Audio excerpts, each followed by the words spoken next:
when I first heard you speak on the internet, it was, we're running out of oil, we're running out of fossil fuels, it's only a matter of time. And then the fracking revolution. And certainly, at the very least, we've bought more time, right? Here's what peak oil is. It's not running out. It's that you no longer can produce more and more and more year after year. World oil production has been going up about 1.8 to 2% per annum for decades. And that's what the world economy got attuned to. For the past 6 years, we've only been growing world oil output at 0.4% per annum. It's a big flattening out in that. And guess what happened? Oil prices have tripled in that time frame. That's all consistent still with the idea that it's not nearly as abundant or as cheap as we would want it to be right now. But fracking will buy us some time. Fracking will buy us some time. On the energy side of the story, there's a lot of other reasons that people are rightly concerned about fracking. We're getting more information about it all the time. First thing fracking allows you to do is to tap all sorts of new hydrocarbons that hadn't been factored into many of the calculations for how much carbon we were going to be putting in the atmosphere. There are all these externalities of ruined roads and other infrastructure damage that are not being recouped at the state level in Pennsylvania and Texas because of the damage these heavy fracking trucks are doing. There's roads that have been converted from paved macadam into gravel because the state can't afford to fix them one more time. And then there are the water issues. Obviously, if you live in a dry, arid region of Texas, there's just not the water sufficient to both have a town well and fracking going at the same time. And now there's actual credible evidence of fracking contamination of wells. So I think it was just this past week that the insurance industry came out and said that they were no longer going to be insuring houses that were on or near fracking sites in some states. So this tells you that at least one corporation is very concerned about this as well. But you think that if we had taken, I don't know, the money that's been created by the Fed in the last 5 years, a few $1 trillion, and had invested that in, I don't know, the kind of alternative energy that you've got arrayed around your own home, that then we would be on the right track and you wouldn't be worried? I would be far less worried. I'd have to see how that got spent. So here's an example. What if I could tell you that there's a technology, it's proven, it's been around since the 70s, and if we deployed it, we would be burning less fossil fuels by a lot, we'd be putting less carbon into the atmosphere, all of it could be domestically manufactured, in fact it should be, it would create jobs both for the installation and the maintenance, and for everybody who bought one of these things, it would guaranteed save them money that would have one of these high rates of return. Would we do it? Presumably. I mean, we had a post on my website that argued that the very best possible investment anybody could make would be to invest in subsidized renewable energy for their home. Well, that technology I just teed up there, that's solar hot water panels.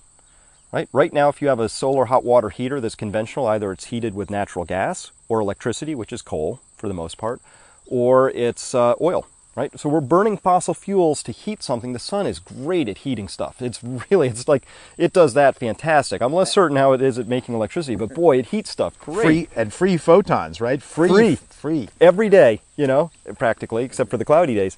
And so this is, here's an example of, like, if I was the president and I could wave that magic policy wand, I bet you could have put in maybe $500 billion, and you would have probably gotten nearly all of the homes that were in appropriate places, installed. I mean, it would be some relatively cheap number compared to the $2.4 trillion the Fed has created out of thin air, nominally to push into the financial system, meaning they've just pushed that money into banks, who've then just parked it back at the Fed. And well, to be fair to the president, he's certainly made considerable efforts, this one has at any rate, to get people to use alternative forms of energy, and solar in particular, no?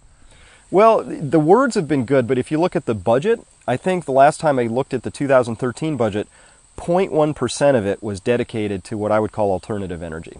We're not really serious yet. If we were serious, we would say it would be like a wartime effort, and we would say, this is it. We're going to invest in our country. It's going to be good for all kinds of things, the environment, jobs, you name it. And we're going to do all of these things because it makes economic sense, even national security sense, job sense, you name it. You're a little hard to categorize here, because I can imagine a lot of people on the right would go, yes, the Fed has been wasting our resources. Yes, we're on the wrong track. Yes, you should buy gold. And then you tell me we should invest more in solar energy. And I think those people are going to go, wait a second, while people on the left are going to go, yes, that's exactly right. Here he finally is onto something. Yeah, this is not a left-right issue. I don't take left-right on any of my positions. I take common sense. And so if it saves money, it creates jobs, it enhances national security, it's good for the environment, I'm trying to find who's against it, right? The only people I can think are against it might be people in the fossil fuel industry saying, no, that's competition, right? Potentially, right? But otherwise, who could be against that? Well, people who think that government should not be so involved in making decisions for us. When it comes to energy policy, I don't think that it's up to the individuals to make energy policy. When you talk to conservative audiences and you start talking about national investment in alternative energy, don't they, at the very least, look at you funny, if not start hissing? Oh, absolutely. Absolutely. But if, if the choice was, listen, we were going to print up $2.4 trillion and we were either going to give it to the banks or we were going to do something else with it, I think this would be something else. And I could come up with a dozen other things that I think would have been more fruitful, more productive, more investment-oriented, more rational than bailing out the people who made the mistakes in lending out too much money in the first place. But the argument was that if we did not bolster the banks, which remain a key, if not the key channel through which our collective savings get invested, that we would not be able to go to the store and buy something because our credit card wouldn't work, that the whole system would freeze, as it almost apparently, or at least putatively, did. That was the theory, right? We're admitting that what we had was a system which was prone to potentially catastrophically fail. That's a risky system. If I was a businessman, I would say, I'm going to have to do something about that. In the 6 years since we almost had our catastrophic meltdown of our banking system, what have we done to create institutions that are no longer too big to fail or too big to jail or whatever the terms are we're using right now? My estimation, almost nothing. In fact, if you look at total credit derivatives that are outstanding, you would think, woo, 2008 shot across the bow. We learned with just the smallish CDO, the collateralized debt obligation market, that almost took the system down. We need to really start walking down the total notional amounts of the other derivatives that are out there. And in fact, they're over $100 trillion higher on the worldwide stage today than they were in 2008. We've done, in my estimation, nothing to remedy too big to fail, and we've done nothing to remedy over leverage within the system, at least across the derivative markets. Too much debt, you mean? Too much debt and too much bets on top of that debt. It's more complex and more structured and larger than when the crisis happened.